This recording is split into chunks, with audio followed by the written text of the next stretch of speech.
अब पेपर ऐसे बनेगा कि इस नए पार्ट में मैं राकेश मेहरा आप सभी का हार्दिक स्वागत करता हूं। दोस्तों, आज जो मैं आपके सामने नए पैटर्न पर जो कुछ बातें बताने जा रहा हूं, उसका संबंध जो है नोबेल पुरस्कारों से है। नोबेल पुरस्कार अक्टूबर में घोषित किए जाते हैं और 10 दिसंबर को मानवाधिकार दिवस पर दिए जाते हैं। इससे संबंधित जो भी बातें हैं वो मैं आपको पहले बता चुका हूं। 2025 में अक्टूबर में इनकी घोषणा हुई थी। तो जो अक्टूबर नवंबर की जो प्ले लिस्ट है, जो हमारे YouTube चैनल पर आपको मिल जाएगी, वहां जब आप जाओगे प्ले लिस्ट देखोगे तो अक्टूबर नवंबर 2025 की जो प्ले लिस्ट है उसके अंदर आपको नोबेल पुरस्कार फर्स्ट, नोबेल पुरस्कार सेकंड और नोबेल पुरस्कार थर्ड, ये 3 एपिसोड मिलेंगे और मैंने बहुत ही गंभीरता के साथ उनको वहां पर बनाया है। जिस तरीके से क्वेश्चन बनते हैं उस तरीके से। लेकिन अब जो ये धीरे धीरे नया पैटर्न बदलता जा रहा है, उसी के आधार पर हमें चेंजेस भी करने पड़ेंगे।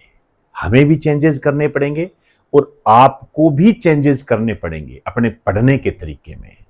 तो पढ़ाने वाला भी आपको कुछ नए चेंजेस वैल्यू एडेड के साथ उसे बताना पड़ेगा और पढ़ने वाले को भी अपनी एक दिशा बदलनी पड़ेगी। तो सबसे पहले तो आपसे मैं निवेदन यही करूंगा कि आप वो 3 एपिसोड जरूर देखें। ज्यादा बड़े नहीं है, 20-22 मिनट के हैं ये। उनको देखें, वहां मैंने बता दिया है आपको।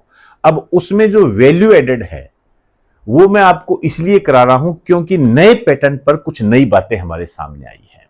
वो नई बातें क्या है? ये एक क्वेश्चन है और ये क्वेश्चन है आईएएस प्री 2026। मई 2026 में आईएएस सिविल सर्विसेज का एग्जाम हुआ, यूपीएससी का एग्जाम हुआ, उसमें ये क्वेश्चन आया।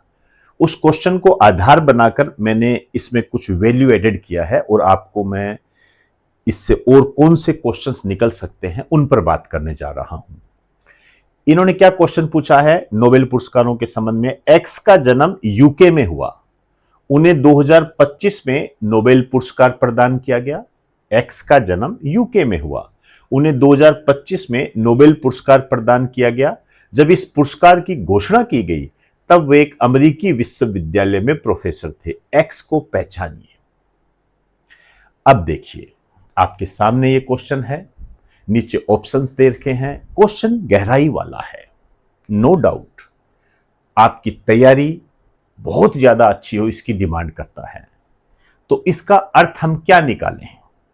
क्या हम इसका अर्थ ये निकालें कि जितने भी जो नोबेल प्राइज विनर हैं उनका जन्म, यूनिवर्सिटी, क्षेत्र और भी कोई उनकी पर्सनल बातें, क्या हम सारा करें?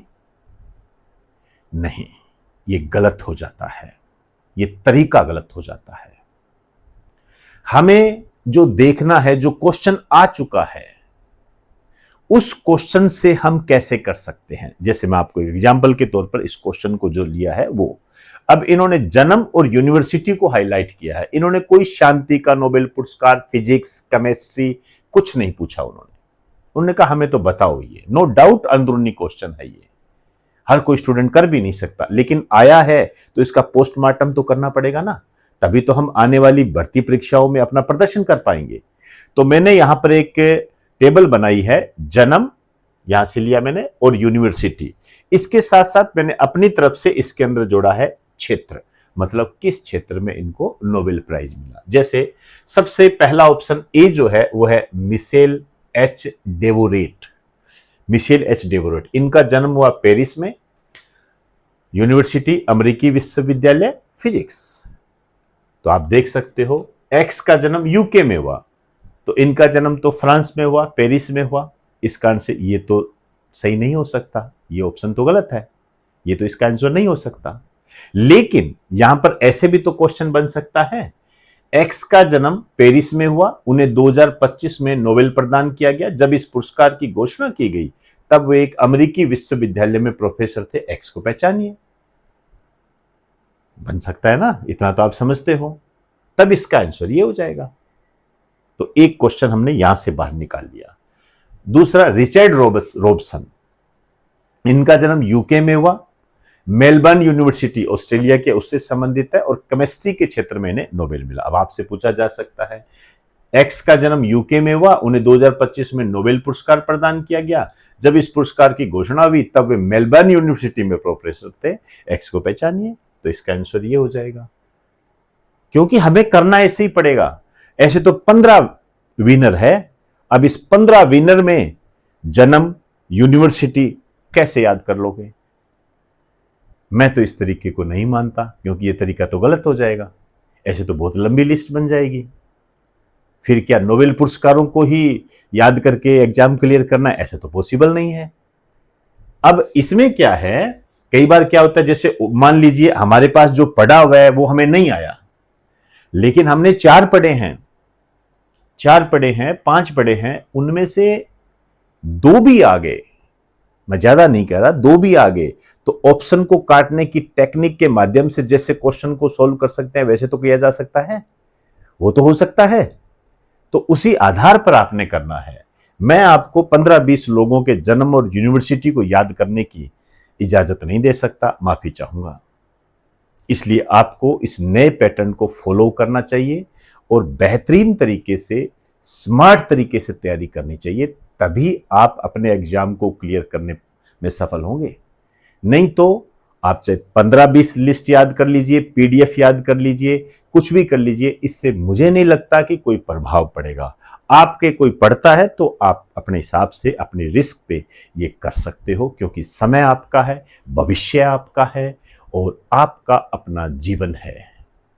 इसमें मैं सिर्फ आपको एक गाइड दे सकता हूं, इसके अलावा और कुछ नहीं। क्लियर होगी बात सारी? चलिए अब देखिए, जॉन क्लार्क, यूके में जन्म हुआ, अमेरिकी विश्वविद्यालय फिजिक्स में क्षेत्र में, तो ये यहां पर सेट हो रहा है। एक्स का जन्म यूके में हुआ, 2025 में नोबेल प्राइज प्रदान किया गया। जब इस पुरस्कार की घोषणा की गई, वे एक अमेरिकी विश्वविद्यालय में प्रोफेसर थे। एक्स को पहचानिए, ये हो सकता है, तो ये इसका सही आंसर हो जाएगा। अब जो जोएल मोकिर है, ये नीदरलैंड में जन्म हुआ, नॉर्थ वेस्टर्न यूनिवर्सिटी इकोनॉमिक्स। अब उसी तरीके से क्वेश्चन बन सकता है, एक्स का जन्म नीदरलैंड में हुआ, जब इन्हें नोबेल प्राइज मिला 2025 में, तो वो नॉर्थ वेस्टर्न यूनिवर्सिटी में प्रोफेसर थे। निम्न में से एक्स है, या एक्स को पहचानिए। क्लियर? तो ये मैंने बताया, लेकिन इन सबसे ज्यादा जो मेरा अनुभव है, उस अनुभव को यदि मैं इसके अंदर मिक्स करूं, तो जो शांति का नोबेल पुरस्कार होता है, जो कि सबसे ज्यादा पूछा जाता है, मुझे लगता है उस पर आपसे क्वेश्चन बन सकता है। मैं पहले ये बता दूं कि शांति का जो नोबेल पुरस्कार है, मारीना करोना मचाडो को मिला। मारीना करोना मचाडो को मिला। ये वेनेजुएला से संबंधित है। वेनेजुएला की राजधानी है कराकस, उनमें इनका जन्म हुआ, और ये वहां की जो सत्ता पार्टी है, उसमें जो विपक्ष में काम करती है, उसकी नेता है। आप कह सकते हो कि वेनेजुएला में विपक्ष की नेता है।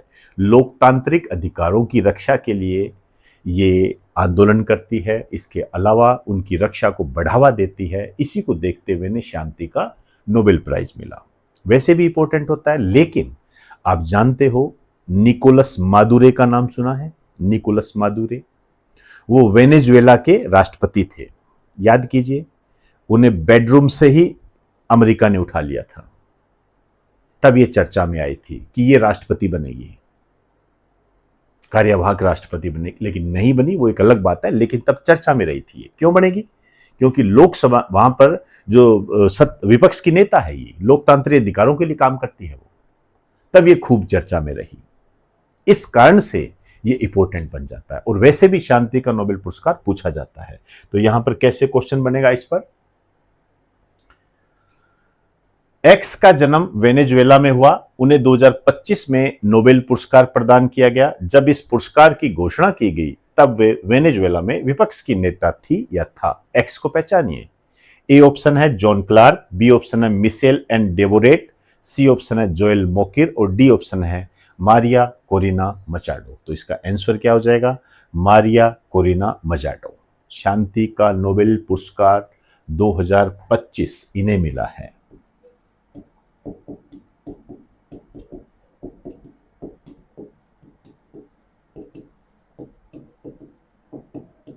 इन्हें मिला है। इनका जो जन्म हुआ कराकस में, वेनेजुएला की राजधानी है, वहां पर इनका जन्म हुआ।